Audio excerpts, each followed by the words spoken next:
Então, mais uma vez, agradecer a França por essa oportunidade. Nossa, Seja bem-vindo, a palavra é sua. Fica muito à vontade. muito obrigada. Boa noite.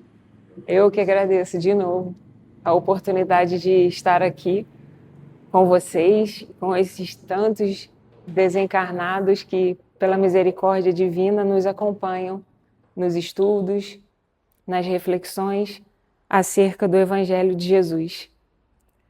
Hoje a gente vai conversar um pouquinho sobre a fé. Ela tem vários pontos, várias interpretações dentro do Evangelho.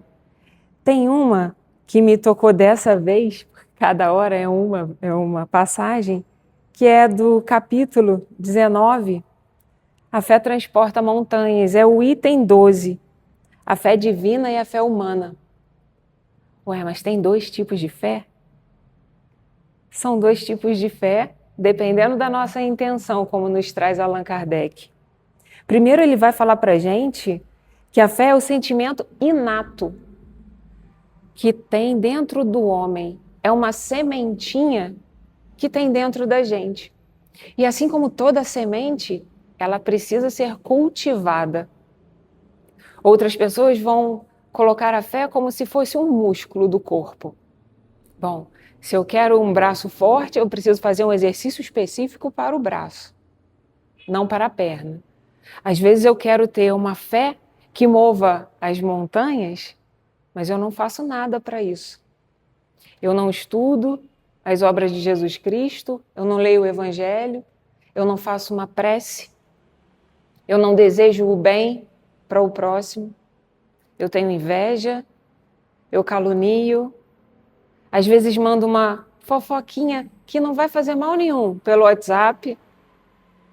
Ué, então certamente eu estou fazendo exercício para a perna querendo que o meu braço fique forte. Minha perna vai se cansar, porque esse não é o exercício correto. Para a fé é a mesma coisa. Nós precisamos regar essa semente, exercitar o músculo correto, para que cada vez mais a nossa fé floresça dentro de nós. Esse capítulo, especialmente, vai tratar exatamente disso. E ele vai falar para a gente da vontade de querer. Que Jesus Cristo veio para a Terra para nos ensinar a termos a vontade de querer realmente. Não é só ficarmos com vontade, eu tenho uma vontade de ir a Paris, mas vou ficar sentada aqui em casa, quem sabe? Não, eu preciso ter a vontade de querer, porque se eu quero realmente alguma coisa, eu luto. Se eu quero a minha evolução moral, eu vou lutar contra as minhas más inclinações, assim como Allan Kardec mostrou para a gente que seria necessário que fizéssemos. Apesar das nossas dores, ou graças a Deus por elas, porque ainda não chegamos no nível de render graças a Deus pela dor, assim como Santo Agostinho chegou a fazer, agradecendo a Deus por ele ser provado.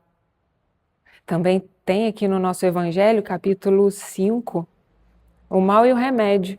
Vai ter o relato dele exatamente nisso. Senhor, conheci todas as alegrias da opulência e me reduzistes à miséria mais profunda. Obrigado.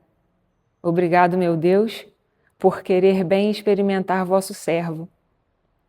E aí, ele nos faz o questionamento de que até quando nós vamos apenas sucumbir à dor, não compreendê-la no sentido de resiliência, de aceitar passar por ela, não de lutar, de esbravejar, de criarmos ansiedades maiores em cima da dor que já estamos sentindo. Ainda que não vejamos a dor como sendo amiga, mas que então que a gente nem dê nome a ela, que se não pudermos tomar um remédio ou fazer uma outra coisa para que ela passe, que a gente consiga manter a calma, que acalma os nossos corações. E é Jesus, essa calma que acalma os nossos corações nas horas mais difíceis que nós passamos nas nossas vidas. Nas piores horas, nós nos lembramos dele.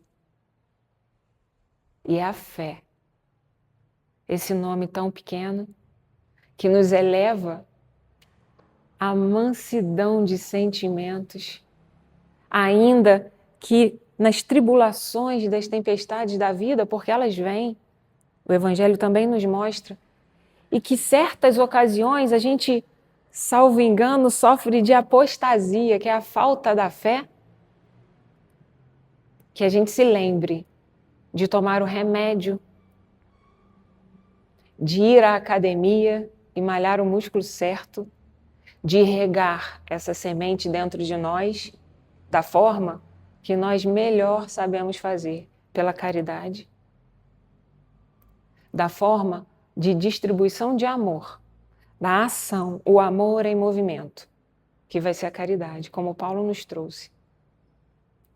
Ainda aqui, sobre a fé divina e a fé humana, ele traz para a gente, muito explicadinho, que aquele empresário de sucesso, aquele atleta, ele diariamente foca naquilo, ele estuda, ele se esforça para ser o melhor na fé humana. Ele sabe que ele vai conseguir pelo seu esforço, ou se ele não consegue, ele não se lamenta, porque ele tem a consciência que fez o que pôde. A fé humana, ela nos leva a conquistas materiais. E ainda na fé humana é preciso esforço. Pelo Google eu peguei alguns dados. Gustavo Borges, um nadador brasileiro, ele treinou de 10 a 11 anos, todos os dias, para ganhar a primeira medalha olímpica dele. De 10 a 11 anos, todos os dias. Nós precisamos, e alguns de nós já queremos muito, a evolução moral. Temos o Evangelho. Temos os lugares onde a gente pode fazer caridade, os lugares pontuais. Temos a caridade no nosso lar, com o nosso vizinho, com o nosso amigo.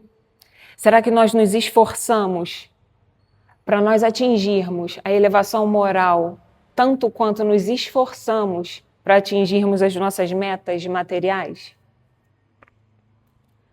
Um outro exponencial foi o Phelps, também da natação. Ele ficou por muitos anos dentro da piscina de 5 a 6 horas diariamente. Todos os dias, de 5 a 6 horas.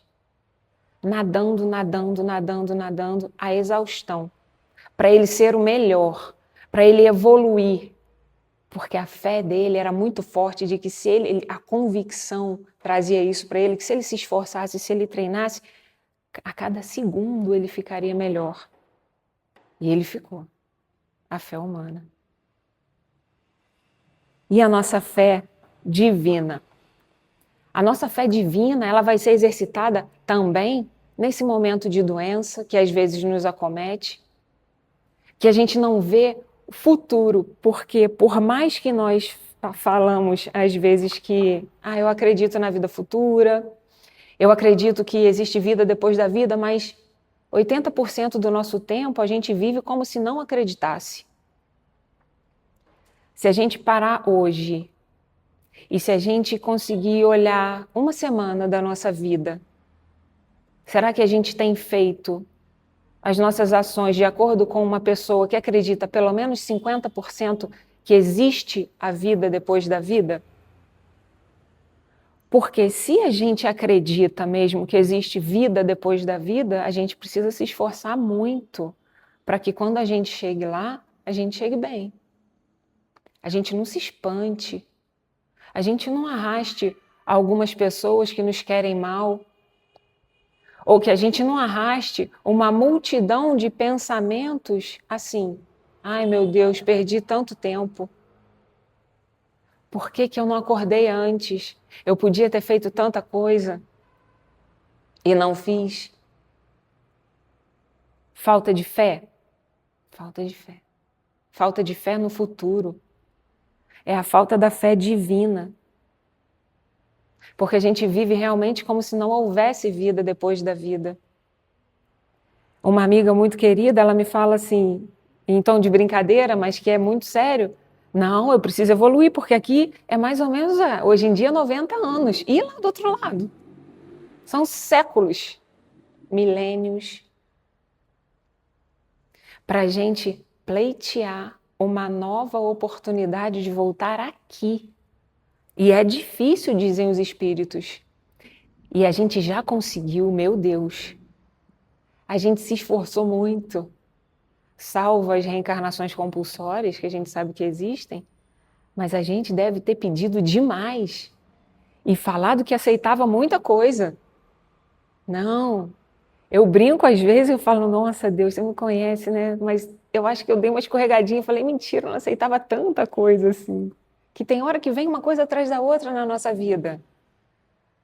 É nessa hora que a gente puxa o freio de mão e pensa: olha, eu acredito na vida depois da vida, eu aceitei isso tudo.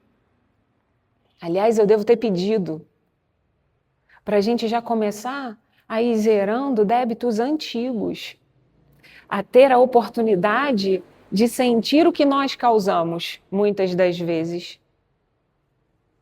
Porque é difícil a gente encontrar um espírito aqui na Terra missionário totalmente. Nós viemos para aprender. Nós viemos aqui para ter a oportunidade de exercitar a nossa fé. Exercitar a nossa fé. As duas asas, o saber e o amar. A gente não voa com uma só. Em casa é muito, muito importante a prática do evangelho no lar. A gente aceitou voltar no momento de transição planetária. É mais difícil. Mas esse momento está sendo vivido há quanto tempo? Há muitos anos já.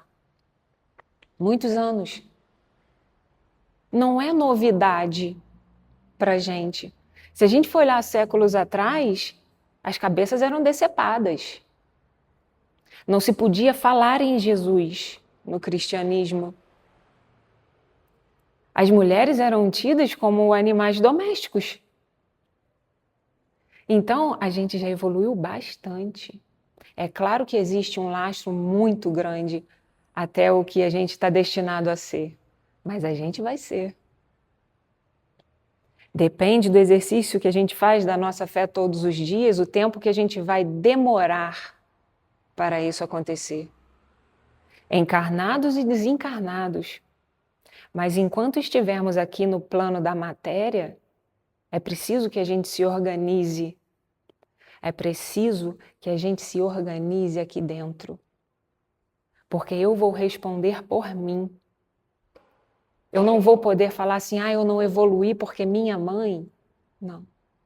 Eu não evoluí porque bateram no meu carro e aí. Não. Apesar de, é uma expressão excelente para nós. Olha, eu consegui evoluir apesar de. Eu consegui evoluir apesar de ter sido muito difícil para mim. Ou eu não consegui nesse período, mas eu me esforcei e aí eu consegui depois. A consciência também é um nome da fé. É a consciência da moral divina em nossas vidas, da aplicação dessa moral nos dias das nossas vidas, no controle do nosso sono, na nossa alimentação. Nós recebemos um mecanismo maravilhoso para a gente poder estar aqui. Por que eu não vou cuidar então? Se eu coloco gasolina no meu carro, se eu coloco água, troco óleo, lavo. Por que eu vou desprezar então o que eu tenho de mais importante aqui na Terra? Que é o que me faz agir, que é o que me possibilita falar, me expressar aqui. Eu preciso ter a fé de me movimentar e de saber que eu estou fazendo o melhor, pensando no futuro. Pensando que hoje, se eu fizer bem, o meu futuro vai ser melhor. É muito simples a comparação da escola para a gente. Porque se a gente está na sala de aula e a gente estuda, na prova a gente se dá bem. A gente tira de letra e a felicidade do dever cumprido por estar preparada é muito boa. Ela é a felicidade porque ela permanece. Ela não é uma satisfação momentânea dessas que a gente está acostumado a ter. Hoje em dia, mais ainda, rolando a tela do telefone. E que a gente não pense que isso é uma coisa maravilhosa, ficar perdendo tempo rolando, porque não é. E outras inteligências planejam exatamente isso para que a gente aqui fique apático, para que não tome consciência do nosso dever. Existe toda uma inteligência voltada para isso. Ora, se a gente sucumbe a uma tela e a gente quer viver a vida no mundo espiritual de forma plena, ou no mínimo, de uma forma mais tranquila, para que a gente possa chegar e já trabalhar ou já compreender o que foi feito para ajustar os erros, para poder retornar em alguma época, a gente não tem tempo para perder enquanto está aqui na Terra. Claro que o celular é uma ferramenta. E é maravilhosa quando a gente usa em prol do nosso autoconhecimento, em prol da nossa moral, porque dá para fazer isso pelo telefone. Hoje em dia um livro está aqui dentro, hoje em dia um site está aqui dentro, hoje em dia são tantas coisas para a gente poder usar de uma boa forma. Mas temos ainda os livros, temos as reuniões presenciais, onde existe a troca de energia na nossa vida, trazendo essas coisas todas para o nosso dia a dia. Muitas vezes a gente devolve o amor que a gente recebe porque a gente não identifica como amor. Tem horas que a gente recebe um não e a gente não identifica como crescimento. A gente se magoa, a gente leva para o coração como se fosse uma ofensa inaceitável. Será que é uma ofensa inaceitável? Ou será que foi só o nosso orgulho que foi ferido? Pode ser o orgulho. Agindo com a fé que nos mostra o amor em todos os detalhes da vida, a gente compreende que a gente cresce com o não. Que a gente se esforça com a vergonha que às vezes a gente passa. Que às vezes a gente só precisa daquilo ali para ficar melhor, porque ainda aprendemos pela dor, porque ainda somos muito acomodados. Se tiver tudo bem, vai ficar tudo bem por uma semana na nossa vida e a gente não vai levantar um lápis.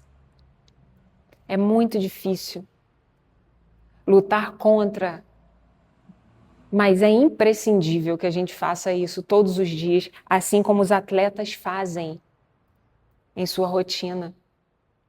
Para sermos melhores, a gente precisa de exercício em todos os âmbitos da nossa vida. Repetir até a exaustão. Ora, não reencarnamos tantas vezes? Vamos repetir a série da escola tantas vezes quantas forem necessárias para o nosso progresso. Porque eu não vou dar um salto do jardim da infância para a faculdade, de jeito nenhum. Na nossa caminhada acadêmica, a gente precisa se separar muitas vezes dos pais do pai e da mãe para morar numa outra cidade. A gente precisa virar noites estudando para que a gente se saia bem. No trabalho, a gente precisa estar sempre aprendendo para que a gente não fique para trás. Se tem uma cirurgia para ser feita, a gente vai, a gente faz, dói a recuperação. O remédio às vezes é ruim de tomar, uma série de coisas, mas a gente aceita. Porque a gente sabe que é para o nosso bem. Ué, mas então a gente precisa ter calma aqui.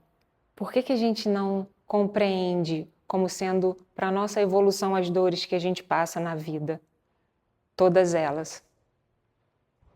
Porque se a gente compreende que a dor da cirurgia, bem feita, tudo certinho, é uma dor para o nosso bem físico, então as dores morais vêm para nos aprender, para nos ensinar alguma coisa. A gente não pode ter preguiça.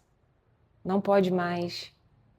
Porque apesar de sermos espíritos imortais, essa reencarnação ela não volta pra gente. Hoje é hoje. Ele não é amanhã e ele não é ontem. A gente não pode viver no ontem. E a gente não deve viver no amanhã. A gente precisa ter a consciência, a humilde consciência, de que hoje a gente está fazendo o amanhã. De verdade. Porque se eu deixo tudo aberto hoje e vem uma tempestade, amanhã vai estar tudo molhado, tudo sujo, tudo bagunçado. E aí eu vou deixar as janelas da minha vida abertas o tempo todo, esperando que alguém faça a caridade de fechar para mim. Ninguém vai entrar na sua casa pulando a janela para fechar a própria janela, não existe.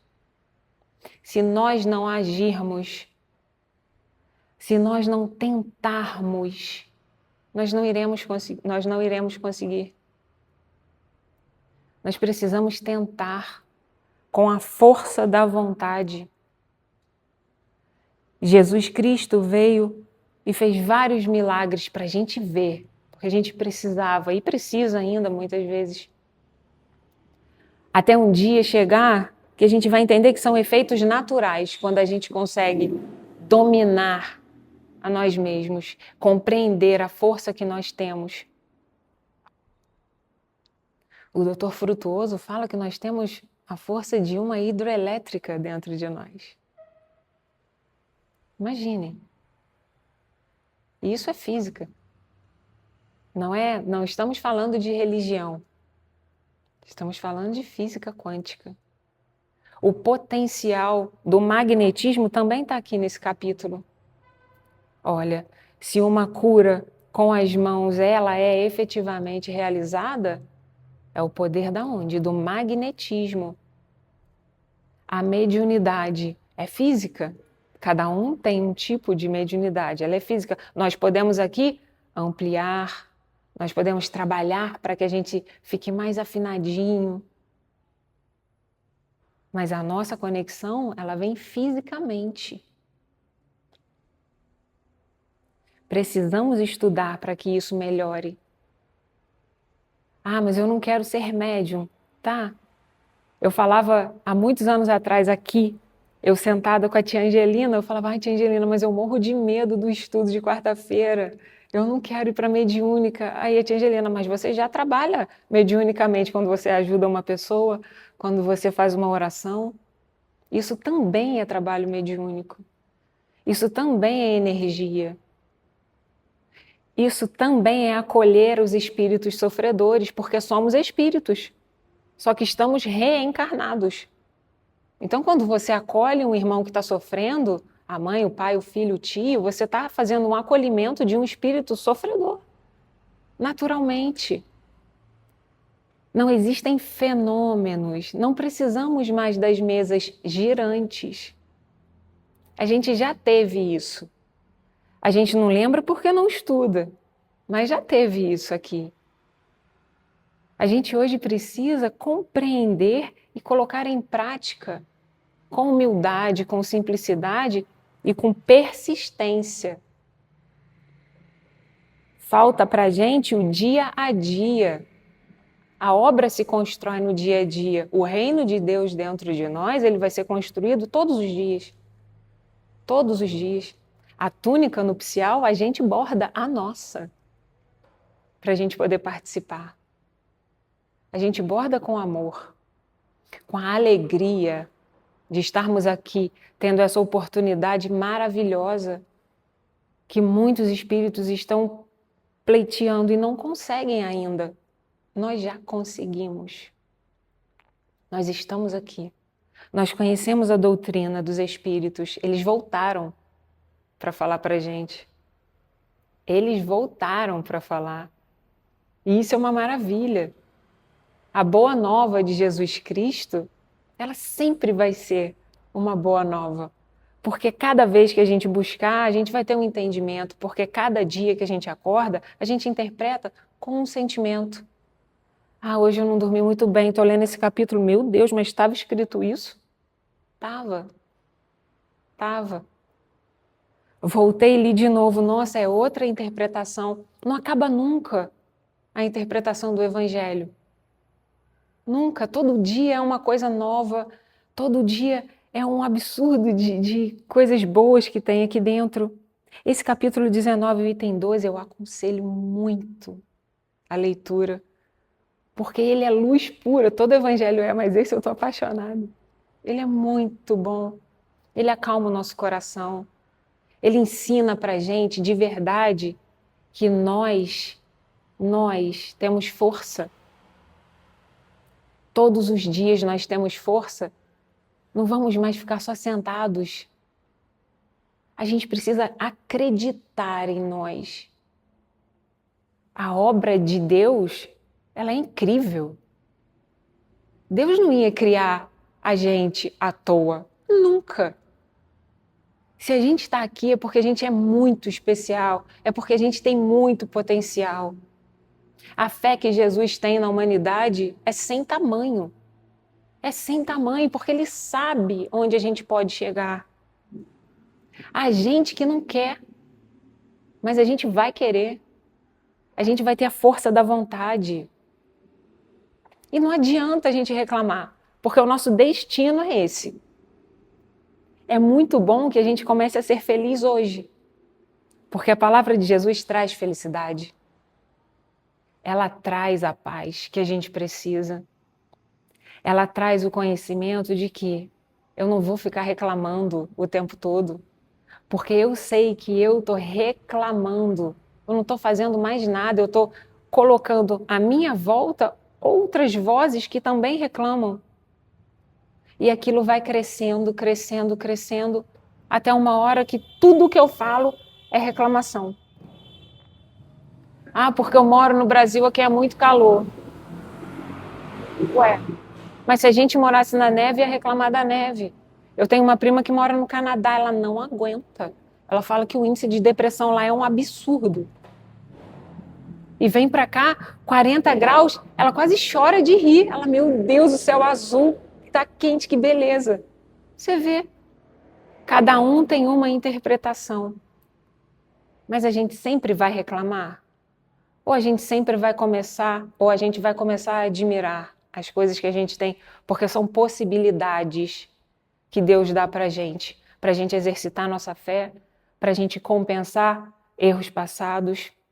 São todas as possibilidades que nós hoje damos conta. São essas que Deus nos envia. A gente não deve se enganar de que está carregando um fardo mais pesado que nossos ombros, porque não estamos. Só reclamamos. Se está pesado hoje, vem ajuda. Vem. Calma. Acalma.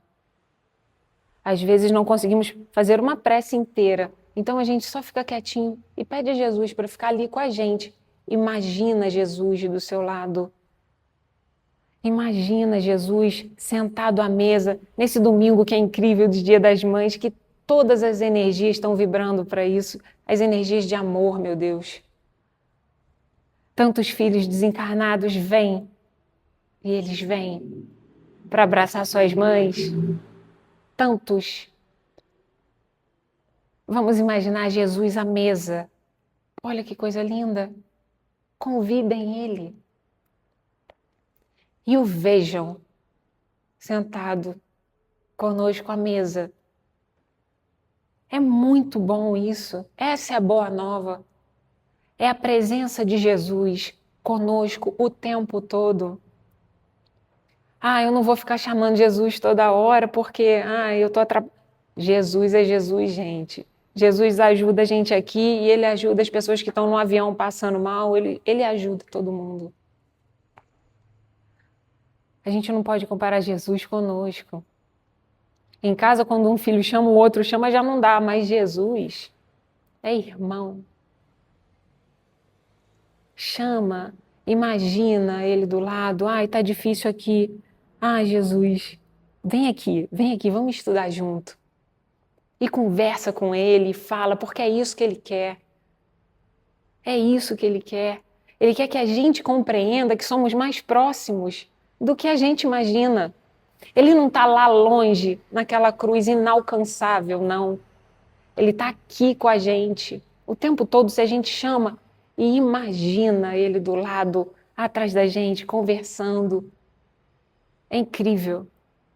Muda a nossa atmosfera, alimenta a nossa fé. Essa é a certeza que a gente deve ter. Essa é a fé que a gente precisa alimentar aqui dentro, regando todos os dias, ou o máximo de tempo que a gente puder, que a gente conseguir.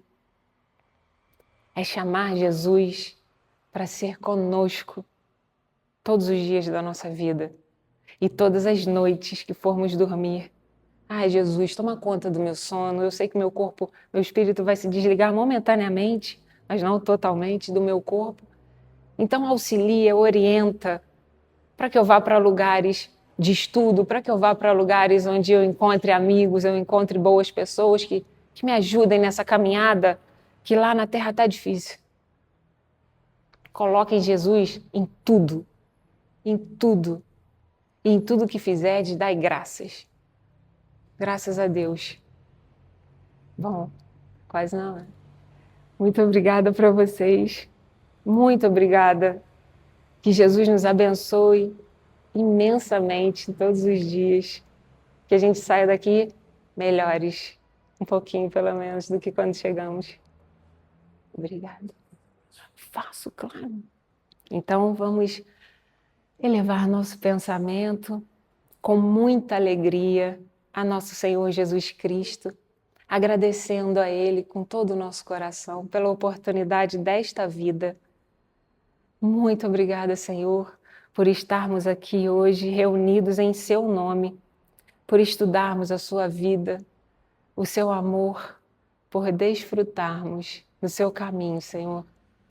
Agradecendo a essa casa de Agostinho, que transforma as nossas energias, que nos auxilia e nos recebe com tanto amor todas as vezes que aqui pensamos em vir. E quando chegamos, renovamos fisicamente as energias, que possamos sair daqui hoje, Senhor, com essa sementinha regada e que a gente não se esqueça de regá-la todos os dias. Muito obrigada, Jesus, ser conosco hoje e sempre. Que assim seja, graças a Deus.